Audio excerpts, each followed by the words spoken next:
મૂળ ગામ નેત્રા માતાજીના રહીશ અને હાલે બેંગ્લોર રહેતા સ્વર્ગસ્થ પચાણભાઈ ભાણજીભાઈ માકાણી પરિવાર દ્વારા શ્રીમદ ભાગવત જ્ઞાન યજ્ઞનું આયોજન ચાલી રહ્યું છે। ત્રીજા એટલે કે તારીખ 12/11/2013 ના દિવસે કથાનું રસપાન કરાવતા કથાકાર ડોક્ટર હિતેશજી મહારાજે જણાવ્યું હતું કે માતૃભૂમિને ભૂલતા નહીં, કચ્છમાં એક વખત તો બાળકો સાથે આવવું જોઈએ, કચ્છી તરીકેની ખુમારી રાખવી જોઈએ તેમ જણાવી માતા કરતા માતૃભૂમિ મહાન છે અને માતૃભૂમિની ભક્તિ માટે અને માતાની મહાનતા માટે કસુંબીનો રંગ ગીતથી સમગ્ર શ્રોતાઓની વાહવાહ મેળવી હતી। વ્યાસપીઠ ઉપરથી ડોક્ટર હિતેશજી મહારાજે સંગીત, લોકગીતો તથા રાધે રાધે ધૂનની રમઝટથી ઉપસ્થિત ભાવિકોને ભક્તિમાં તરબોળ કર્યા હતા। જ્યારે મા આશાપુરા તથા કચ્છિયતની ટીમ તરફથી જયમલસિંહ જાડેજાએ પરિવારજનોના પ્રતિભાવ જાણ્યા હતા અને સુંદર પ્રતિભાવો દ્વારા એવું ફલિત થતું હતું કે 1800 કિલોમીટર કર્ણાટક રાજ્યના બેંગ્લોર સિટીમાં પણ કડવા પાટીદાર ભાઈ બહેનોએ એક મિની કચ્છને જીવતું રાખ્યું છે। દરેકના હૃદયમાં કચ્છ ધબકી રહ્યું છે, કચ્છિયતની છોડોથી આવનાર ભીંજાય છે, ઉત્તમ પારિવારિક સંસ્કારોથી આટલા દૂર પણ સંસ્કૃતિનું જતન કરાય છે અને ઘરની ગૃહલક્ષ્મીઓ નવી પેઢીનું જતન કરી સંસ્કાર સિંચી રહી છે। જોઈએ એક ખાસ અહેવાલ। શ્રી રાધે ગોવિંદ ભજ મન શ્રી રાધે બોલો શ્રી રાધે ગોવિંદ ભજ મન શ્રી રાધે બોલો શ્રી રાધે ગોવિંદ ભજ મન શ્રી રાધે રાધે શ્રી રાધે ગોવિંદ ભજ મન શ્રી રાધે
પણ તમે જોયું એ મજા કેવી છે, એમાં પાછી કોઈની ઈર્ષા ન કરે. લો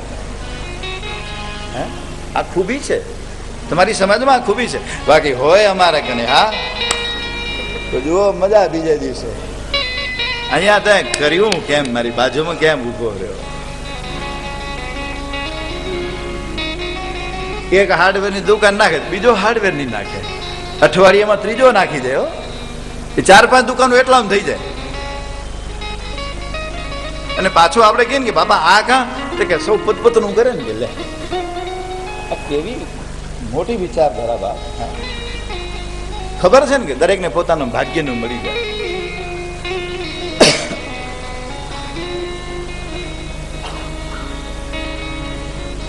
એટલે તો સાહિત્યકારોને વર્ણન કરવું પડ્યું બાપ, કેવું પડ્યું. હા એ શિયાળે સોરઠ ભલો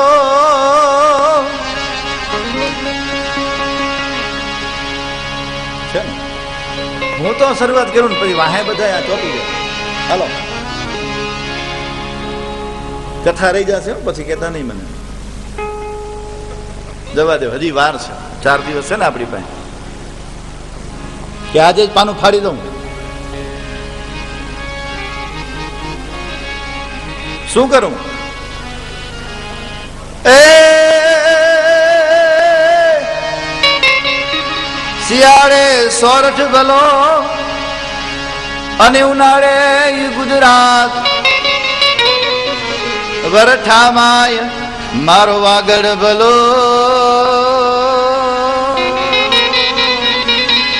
અરે રે તો કચડો એ 12 માસ.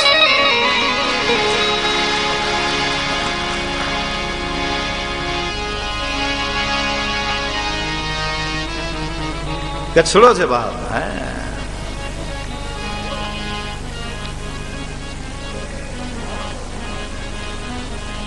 વિદેશોમાં ફરતા હો, પરદેશોમાં રહેતા હો, પણ પોતાની માતૃભૂમિને જરૂર યાદ રાખજો બાપ.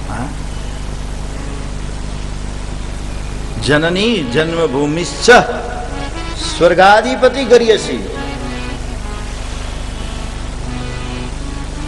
શાસ્ત્રોમાં લખ્યું છે કે માતા કરતા પણ માતૃભૂમિ મહાન છે બાપ.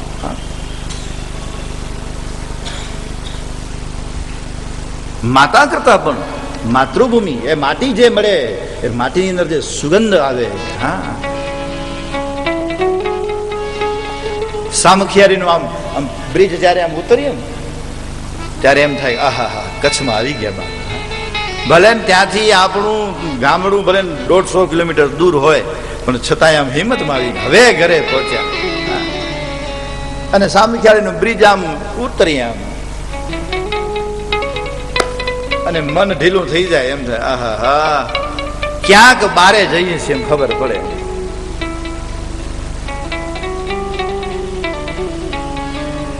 તમારા સંતાનોને વર્ષમાં એક વખત જરૂર લઈ આવો બાપ. તમારા દેશમાં, તમારા વતનમાં તમારા સંતાનોને જરૂર લાવો. એને ખબર પડશે કે અમારી માતૃભૂમિ છે. અમારા પૂર્વજોની ઉત્પત્તિ અહીંયા થઈ છે, અમારે અહીંયા આવવું પડશે. મેં તો એવા સંતાનો જોયા છે. હા હું ફરું છું ને, તમારી સમાજની વાત કરું છું બાપ. એવા સંતાનો જોયા છે કે જેને હજી સુધી વતન નથી જોયું.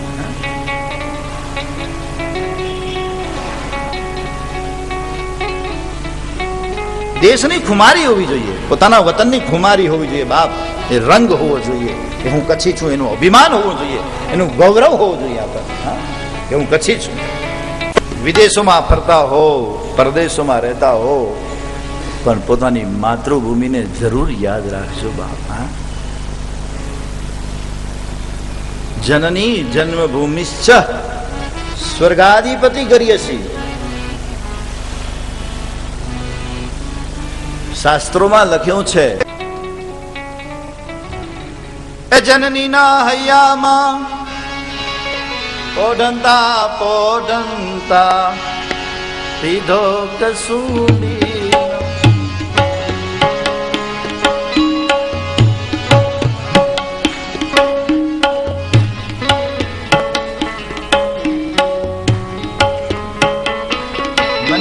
ભૂલતા નહીં.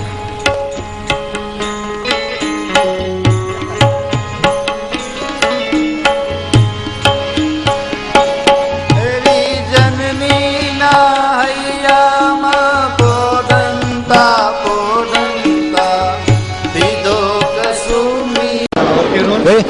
ભુજથી 1800 કિલોમીટર દૂર કર્ણાટકનું આ બેંગ્લોર સિટી છે અને બેંગ્લોરમાં એક મિની કચ્છ આ કડવા પાટીદાર સમાજે ઊભું કર્યું છે ત્યારે સમગ્ર કચ્છ માટે ગૌરવની વાત છે. અને ગૌરવની વાત એ છે કે કચ્છની સંસ્કૃતિ, આપણી જે ભારતીય સંસ્કૃતિને આજે આ પરિવાર ભૂલ્યો નથી. ત્યારે સ્વર્ગસ્થ પચાણભાઈ ભાણજીભાઈ માકાણી પટેલ પરિવાર દ્વારા આ શ્રીમદ ભાગવત સપ્તાહનું આયોજન કરવામાં આવ્યું છે. ત્યારે મળશું આપણે આ પરિવારના મહિલાઓને, કેટલી ખુશી થાય છે અને એમનો જે સંદેશ છે એ આપણા કચ્છમાં બેઠેલા જે લોકો નથી આવી શક્યા એમને પણ આપણા આશાપુરા ન્યૂઝના માધ્યમથી તેઓ ત્યાં આપણા ન્યૂઝ જોઈ જ રહ્યા છે. ત્યારે એમને કેટલી ખુશી થાય છે તો મળીએ આ પરિવારના મહિલાઓને. શું નામ આપનું? વસંત જગદીશ પટેલ, શિવજીભાઈની બહુ છું. મેઇન યજમાન છો તમે. કેટલી ખુશી થાય છે આ બેંગ્લોરમાં આયોજન કર્યું છે? મને તો બહુ બધી થાય રહી ખુશી કે હું જાહેર નથી કરી શકતી કે મને કેટલી ખુશી અંદર છે. ખાસ કરીને આયોજન જ્યારે શરૂઆત કરી પરિવારમાં, જ્યારે બાપાએ વાત કરી કે આપણે આયોજન કરવું છે, ત્યારે તમે મહિલાઓ એકદમથી કેવી રીતે ઉપાડ્યું આ કામ? શરૂઆતમાં ગભરાટ તો કેવી રીતે થશે, પણ અત્યારે જે સ્ટાર્ટ થયું છે પહેલા દિવસથી તો એવું લાગે કે શાંતિથી બધું ચાલેલું ને સરસ લાગે છે બધું. આપણો જે સંસ્કૃતિનો, ભારતીય સંસ્કૃતિનો માહોલ છે આ દક્ષિણ ભારત છે, પરંતુ કચ્છનું આજે પણ અહીંયા જળવાઈ રહ્યું છે, એ કઈ રીતે શક્ય બન્યું છે? અમારા વડીલોનો સંસ્કાર છે. તો વડીલોના સંસ્કારો આજે પણ આવનારી પેઢીએ જાળવી રાખ્યા છે. અને આપણે જે ખાસ કરીને ટીવીમાં જોતા હોઈએ છીએ કે એમના બાળકો નાના બાળકો પણ કથામાં ભાગ લે છે. ત્યારે પેઢીનું જે સંસ્કારનું જે સિંચન છે એ પરિવારે જાળવી રાખ્યું છે. ત્યારે મળીએ અન્ય એક બેનને. શું નામ? પુષ્પા કૌશિક મકાણી, શિવજીભાઈના નાના વહુ. પુષ્પાબેન, ખાસ કરીને આયોજન થયું છે, બેન કચ્છથી કેટલા લોકો આવે છે? કચ્છથી આધી કચ્છ પહોંચી આવી છે અમારું. હા, કેટલી ખુશી થાય છે, કારણ કે બેંગ્લોરમાં બેઠા બેઠા જ્યારે તમે આ આયોજન કર્યું છે ત્યારે તમે બધા જે પુત્ર છે તો એની શું આ સફળ આયોજન માટે? અમે તો બહુ ખુશનસીબ. ત્યારે કેટલો સપોર્ટ કરો છો, કેટલો આપો છો પરિવારને? તમે બધા જોઈ શકતા હશો કે કેટલો સપોર્ટ અમારા તરફથી મળે છે ને અમે એકદમ ધૂમધામથી આ કથાને, જે શ્રીમદ ભાગવત યજ્ઞ, જ્ઞાન યજ્ઞ કહે છે, એ જ્ઞાન બધાને અહીંયા, એટલે અમે બહુ મજામાં અને શું કહે છે ખુશનસીબથી પાળીએ છીએ. શું નામ? રેખાબેન કાંતાલાલ મકાણી. તમે કે અહીંયા જ રહો છો? હા, અહીંયા જ રહે છું. કેટલા વર્ષથી? એની નાના ભાઈની બહુ. કેટલા સમય તમે અહીંયા આવ્યો? કચ્છ છોડ્યો ને કેટલો? હા, 21 વર્ષ ત્યાં. 21 વર્ષ.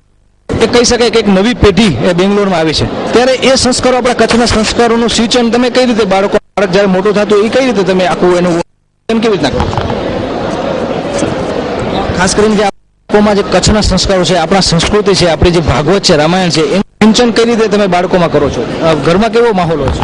કથાનો બધું આ બતાવવાનું એને. પછી વડીલોનું માર્ગદર્શન કેવી રીતે મળે? જ્યારે કંઈક તમે કંઈક ઊંચું થાય તો વડીલો તમને આખું માર્ગદર્શન લઈ આવે છે. ધારો કે કાંઈ આપણે કે ચાલો આપણે આજે આ આયોજન કરવામાં કંઈક તો વડીલોનું માર્ગદર્શન કેવી રીતે મળે છે? વડીલો બધા આ બતાવે આવી રીતે કરો કરીને. બધા જ સાથે મળીને તમે આયોજન કરો છો. આ આયોજન તો જ સફળ થાય કે નાનાથી કરી અને મોટા સુધી જો સંયુક્ત રીતે આયોજન કરવામાં આવે.